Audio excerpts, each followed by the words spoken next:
যখন জাহান্নামের বয়ান করা হতো, ওসমান রাদিয়াল্লাহু তাআলা আনহু চোখ দিয়ে অঝরে দরদর করে পানি পড়তো। আল্লাহু আকবার।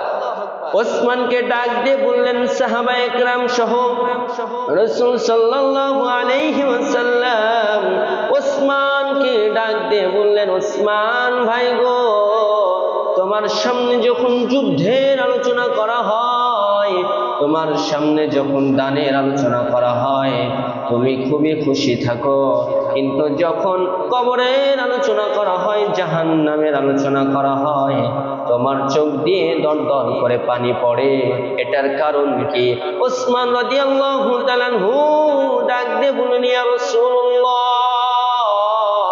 আপনি যখন জাহান্নামের আলোচনা করেন, আপনি যখন কবরের আলোচনা করেন, আমি ওসমান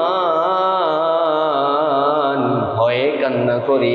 কারণ আমি ওসমান রাদিয়াল্লাহু তাআলা আনহুর আমল যদি আল্লাহর দরবারে পছন্দ না হয়, আমি ওসমান কাল কিয়ামতের ময়দানে আল্লাহর কাঠগড়ায় আমি ওসমানকে দাঁড়িয়ে যেতে হবে। আল্লাহু আকবার। ওসমান রাদিয়াল্লাহু তাআলা আনহুর মধ্যে কেমন আল্লাহর ভয়, জাহান্নামের ভয়, কবরের ভয়। কিন্তু আমাদের মধ্যে জাহান্নামের ভয় আসে না, কবরের ভয় আসে না। যখন ইমাম সাহেবরা, যখন আলেম ওলামারা যখন কবরের বয়ান করে, যখন জাহান্নামের বয়ান করে, একদল মানুষ কি করে? একদল মানুষ চিন্তা করে জাহান্নামের বয়ান করতেছে, কবরের বয়ান করতেছে, এখনো তো সময় হয়নি, এখনো আমরা কি করব? আল্লাহর হুকুম পালন করব। এখন কি সময় হয়েছে? যখন সময় হবে তখন আমরা আল্লাহর হুকুম পালন করব। কবরে এখন কি আমরা কবরে যাব? এখনো তো আমাদের সময় আসেনি। কিন্তু আল্লাহ রাব্বুল আলামিন এখানে জানিয়ে দিলেন, ও মুসলমান, তুমি এটা দিলের মধ্যে লালন করো, তোমার অন্তরের মধ্যে এটা লালন করো যে তুমি কখন আছো, কখন নাই, কখন চলে যাবে। যখন তোমার আমার ডাক চলে আসবে, ধনী হও, গরিব হও, তারপরও তোমাকে চলে যেতে হবে, কবরের দেশে চলে যেতে হবে।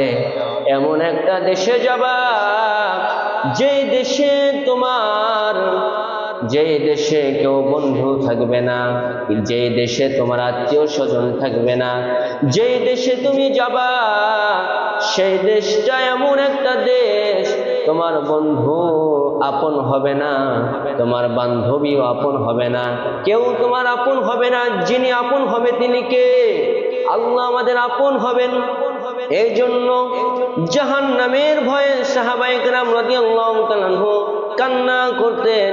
আল্লাহ রাব্বুল আলামিন বলতেছেন, আমি জাহান্নাম বানিয়ে দিলাম, আর জাহান্নামটা এমন ভাবে বানাইলাম যে জাহান্নামের আগুন এত ভয়ঙ্কর আগুন, যে জাহান্নামের ব্যাপারে আমি বলেছি দুনিয়াতে সামান্য একটু আগুন, এক বিন্দু আগুন, এক ফোঁটা আগুন আমি দুনিয়ার মানুষকে দিলাম, যে দুনিয়ার মানুষ এক ফোঁটা, এক বিন্দু আগুন দিয়ে রান্না বান্না করে। আল্লাহু আকবার। রান্না বান্না করে, সাময়িক কাজ করে, এই আগুন দিয়ে কত কাজ করে। এই আগুন দিয়ে কামাররা লোহা দিয়ে কি বানায়? চাকু বানায়, আরো ইত্যাদি কত সুন্দর সুন্দর জিনিস বানায়। এই আগুন দিয়ে রূপা বানায়, স্বর্ণ বানায়, স্বর্ণের জিনিস তৈরি হয়। এই আগুন দিয়ে ইত্যাদি ইত্যাদি কত জিনিস তৈরি হয়। এই আগুন দিয়ে আমরা খাবার তৈরি করি, রান্না বান্নার কাজ করি। কিন্তু হাদিসে পাকের মধ্যে বলা হয়েছে, এই দুনিয়াতে যে আগুনটা আল্লাহ রাব্বুল আলামিন দিলেন, এই আগুনটা এমন একটা আগুন যে আগুনে যদি আমরা হাত দিই, এই আগুনে হাত দেওয়ার সাথে সাথে ইমানদারকেও এই আগুন পুড়িয়ে দিবে, জ্বালিয়ে দিবে। শুধু ইমানদার না, কাফেররা, বেঈমানরা যদি হাত দেয়, কাফের বেঈমানরাকে মুহূর্তের মধ্যে এই আগুনে জ্বালিয়ে দিবে, পুড়িয়ে দিবে।